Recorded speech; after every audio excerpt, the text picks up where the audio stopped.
L'union entre Christ et son Père n'est pas la relation d'un souverain avec son sujet. Il n'a pas vécu cette vie et accompli l'œuvre sous la contrainte du gouvernement tout souverain de Dieu. Dieu n'agit pas que de manière toute souveraine dans le cas de l'homme, la création de l'homme, faisant sa propre volonté, affirmant et réclamant ses propres droits, revendiquant sa propre place, exigeant sa propre connaissance et accomplissant son propre plan d'une manière toute souveraine.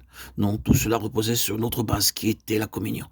Dieu peut faire beaucoup de choses avec nous et par nous et au moyen de nous, de manière toute souveraine, mais ce ne sera jamais et au grand jamais satisfaisant pour Dieu. Il nous veut dans sa communion. Il veut la place, ni comme souverain, ni comme despote, mais comme Père. C'était ce que signifiait ce mot sur les lèvres du Seigneur Jésus. Il les enseignait à prier Père.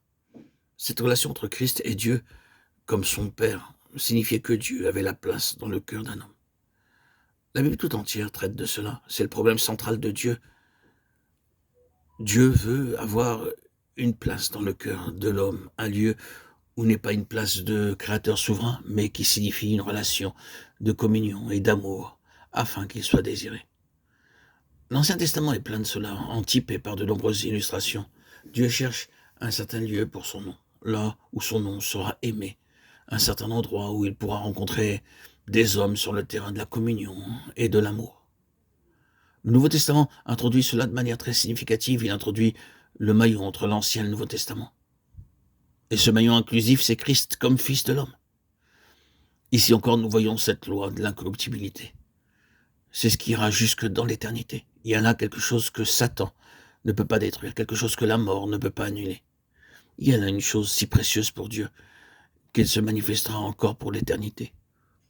Quand tout ce qui est corruptible s'en sera allé, cette communion d'amour, semblable à celle de Christ et de son Père, demeurera.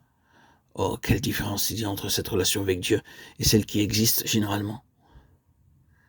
C'est clairement la pensée du Nouveau Testament en relation avec l'individu. Qu'est-ce que Dieu recherche? C'est une place dans nos cœurs, sur la base de l'amour et de la communion. Mon Père l'aimera, nous viendrons à lui, et nous ferons notre demeure chez lui. Jean 14, 23. Moi et le Père, nous sommes un. Jean 10, 30. C'est aussi cela la pensée concernant ces noyaux, ces petits lieux, ces 2 ou 3 qui lui donnent la place. Car là où 2 ou 3 sont assemblés en mon nom, je suis au milieu d'eux. Matthieu 18, 20. Et je viendrai à vous. Jean 14, 18. C'est la pensée de l'Église dans le Nouveau Testament. Qu'est-ce que l'Église signifie dans la divine pensée? C'est le lieu où Dieu aura une relation d'amour, dans une relation joyeuse, dans une communion parfaite. C'est cela la pensée de l'Église. Ainsi donc, Christ signifiait quelque chose, il signifiait la venue de Dieu dans ce monde en termes de communion. Et c'est une pensée éternelle si nous pouvions nous projeter nous-mêmes dans les âges des âges, dans l'éternité à venir pour voir la nature des choses.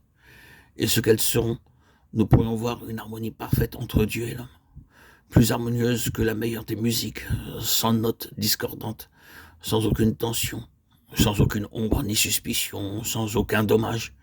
Il n'y aura plus de crainte. Toutes ces choses s'en seront allées avec ce qui est corruptible. Il restera ce qui est incorruptible. Le premier aspect incorruptible, c'est cette communion avec Dieu, c'est cette relation. C'est donc une pensée éternelle. Je le souligne, éternelle, car c'est seulement un autre mot pour parler de ce qui est incorruptible.